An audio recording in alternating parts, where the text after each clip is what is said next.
Akka moltan dhaggeeffattoota keenyaa sagantaan BBC Afaan Oromoo kibxata galgalaa eegaleera. Ani Firaafolii Dhugaasaadha. Sagantaa keenya irraan Pirees Seekiretarii Waajjira Ministeera Muummee Itoophiyaa Billana Siyyuum ibsa kennan irratti dhimmoota kaasan. Gosi koronaa vaayirasii haaraa Omicron jedhamu balaa guddaa uumuu mala jechuun UN himu. Many of us might think we're done with COVID-19. Baay'een keenya waan koronaa vaayirasiin bade nutti fakkaata. Vaayirasiin kun ammallee kan nu waliin jiru ta'uusaa Omicron ragaa quubsaadha. Lionel Meesiin badhaasa Baalan d'Or marsaa 7ffaadhaaf injifachuu hordofee yaadota deeggarsaa fi komii ka'an. Akkasumas odeessaalee addunyaa gaggabaaboo qabannee jirra. Hanga xumuraatti nu waliin tura.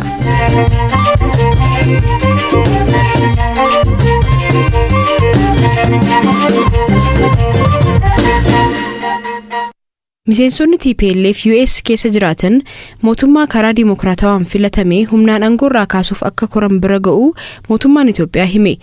Kibxata miidiyaaleef ibsa kan kennan Pirees Seekiretarii Waajjira Ministeera Muummee Itoophiyaa Billana Siyyuum dhimma viidiyoo miliqfamee baafamee yommuu dippiloomaatonni duraanii fi ammaa Ameerikaa fi biyyoota lixaa tokko lammiilee Itoophiyaa bebbeekamoo fi bakka bu'aa TPLF waliin dhimma Itoophiyaa irratti wayita mari'atan agarsiisu irratti yommuu dubbatan kun shira mootummaa humnaan aangoorraa kaasuuf taasifamedha jedhaniiru. Viidiyoo kana irratti marii godhame kan dursan waggoota dheeraaf jaarsa biyyaa ta'uun Itoophiyaa keessatti dhimma nagaa irratti hojjetaa kan turan Profeesar Efreem Isaaq yoo ta'an gama TPLF'n bakka bu'uun Ambaasaadder Birhaana Gabrakiristoos akkasumas lammiilee fi dhalattoonni Itoophiyaa bebbeekamoon akka ogeettii dinagdee Dr. Eleenii Gabramadiin irratti hirmaataniiru. Pirezidaantiin duraanii waldaa qorannoo Oromoo Kulanii Jaalataa namoota marii kana irratti hirmaatan keessaas tokkodha. Billaneen ibsa kennan irratti Ministeerri Muummee Abiy Ahmed gara dirree waraanaatti maluun isaanii injifannoo fideeras jedhaniiru. We have seen over the past months that the terrorist organization has been escalating and expanding the conflict into other regions. Ji'oota darban keessatti gartuun shororkeessaa TPLF waraana isaa gara naannolee biroo lamatti yommuu babal'isu agarreerra. Darbeeyyuu miseensonni TPLF US keessa jiraatan mootummaa karaa dimokiraatawaan filatame humnaan aangoorraa kaasuuf akka koran bira ga'ameera. Namoonni kun viidiyoo miliqee ba'e irratti akka argametti karaa hokkoraan mootummaa fonqolchuun dippiloomaatota durii fi ammaa biyyoota lixaa waliin mari'achaa turaniiru. Yeroo kanatti humni waraanaa Itoophiyaa Ministeera Muummee Abiyyiin durfame humnoota TPLF irratti tarkaanfii fudhachuu itti fufeera. Ministeerri Muummee Abiy gara dirree waraanaatti deemuuf murteessuun isaa ejjennoo mootummaan wal dhabdee kana karaa nagaan furuuf qabu kan geeddaru miti. Murteen Abiy kun hamilee loltootaa kakaasee lammiileen Itoophiyaa tokkummaan cimanii gartuu shororkeessaa kana akka mormaniif isaan gargaareera.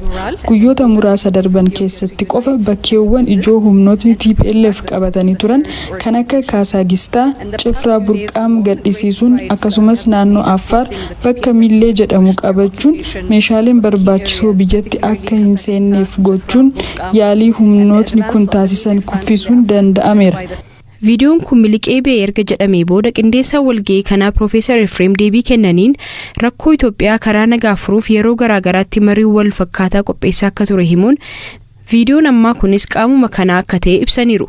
Dabaluunis ibsa kana irratti Billaneen oduu sobaa fi ololli miidiyaalee idil addunyaan gaggeeffamu dhaabachuu qaba jechuun dhiyeenya immoo sagalee namoota TPLF'n mormuun mootummaa Itoophiyaa deeggaran callisiisuuf sochii miidiyaalee hawaasummaa keessumaa Tiwiitara irratti gaggeeffamu balaaleffataniiru.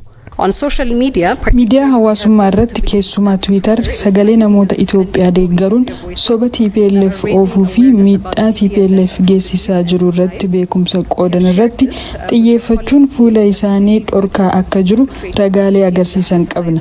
Dhimma kanarratti Twitter keessa deeggartoonni TPLF seenuu isaanii akka amannu ibsuun gartuu qajeelfama Twitteraaf qoodneerra. Miidiyaalee lixaa tokko keessatti ilaalchi farra Itoophiyaa caalaatti yommuu mul'atu agarreerra.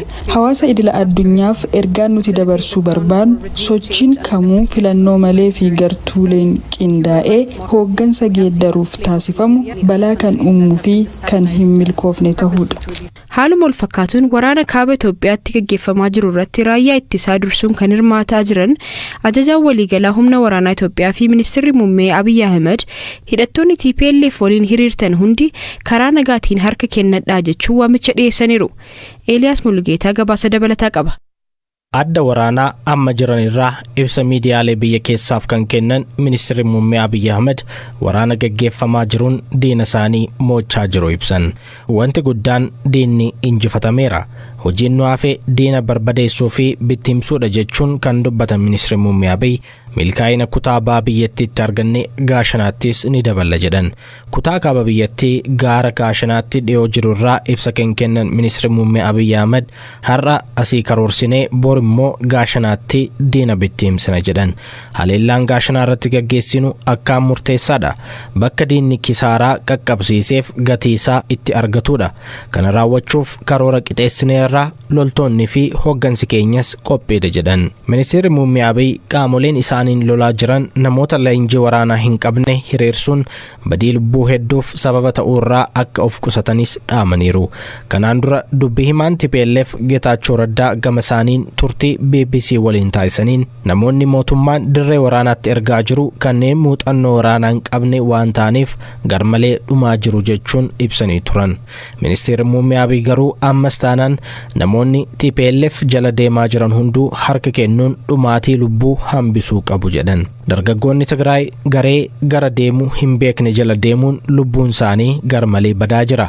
Akka baalaatti harca'aa jiru.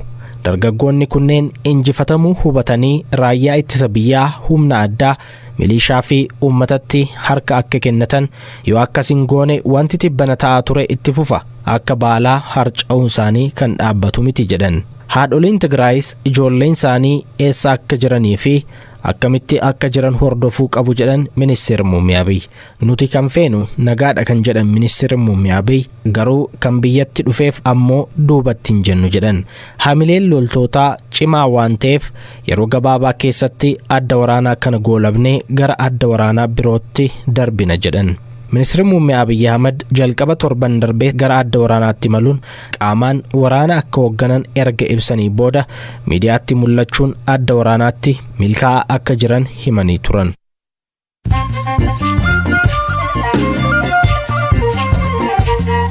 Amma moodesaalee gaggabaaboon isinitti himaa.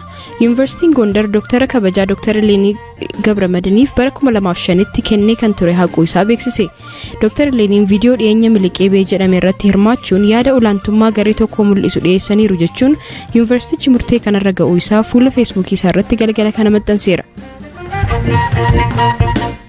Pireezidaantiin Keeniyaa Uhuru Kenyaattaa sababa gosa koronaa vaayirasii haaraa Omikron jedhamuun biyyootiin addunyaa Afrikaa imala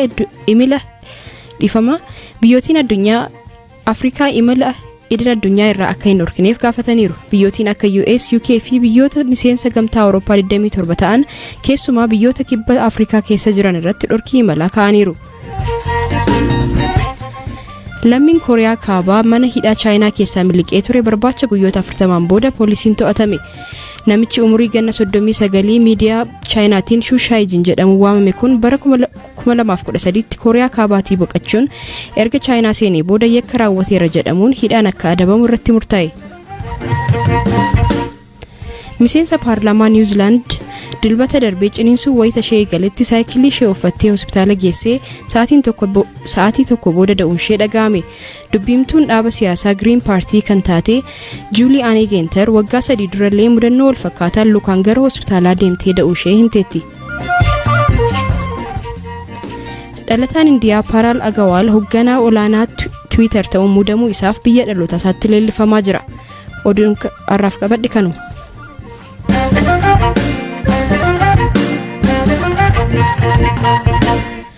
Dhaabbati fayyaa addunyaa gosti koronaa vaayirasii haaraa Omikron jedhamu saffisaan namoota hedduu kan faaluu fi balaansaas olaanaadha jechuun akeekkachiise.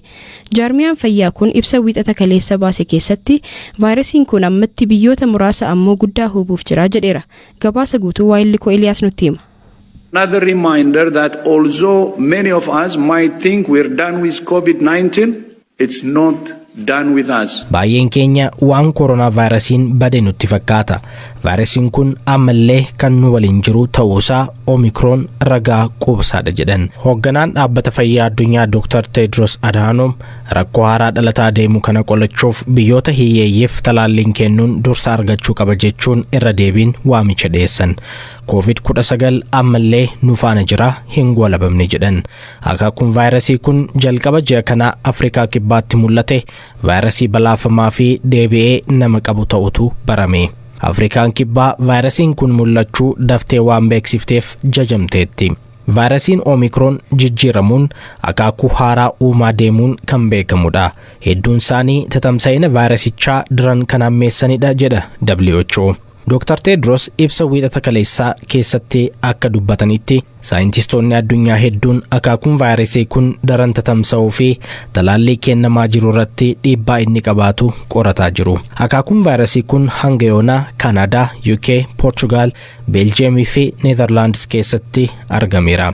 Biyyoonni akka UK, Gamtaa Awurooppaa fi US sababa vaayirasii kanaa Afrikaa kibbaarraa uggura imala kaa'uun biyyattii baay'ee gaddisiisuu President Cyril Ramaphosa dubbataniiru. Jaappaanii fi Awustiraaliyaanis daangaa isaanii cufachuun imaltoota alaa ofirraa ugguraa jiru. Israa'elis akkasuma. UK fi Ameerikaan ammoo talaallii vaayirasichaa kennuu fi maloota of eeggannoo irratti xiyyeeffataniiru. President Biden hunduu maaskii akka uffatan ajajanii garuu ammaaf imalarra ugguraa akka hin keenye ibsan. Erga koronaa vaayirasiin mul'ate as addunyaatti namoonni miiliyoona 200 fi miiliyoona 61 caalan qabamaniiru. Miiliyoona 5 ol ammoo du'aniiru jedha ragaan Yuunivarsiitii Johns Hopkins.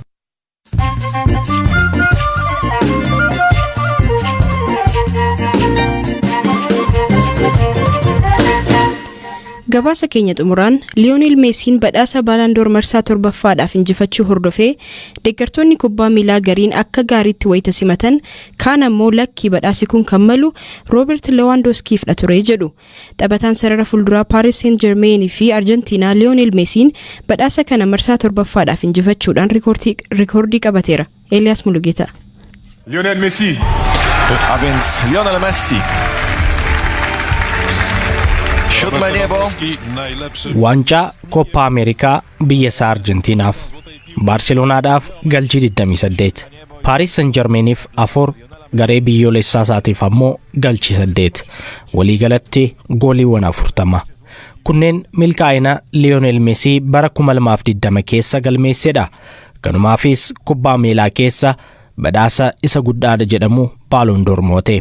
Taphataa Bayern Munich fi garee biyyoolessaa Poland kan ta'e Robert Lewandowski ammoo lammaffaa baheera.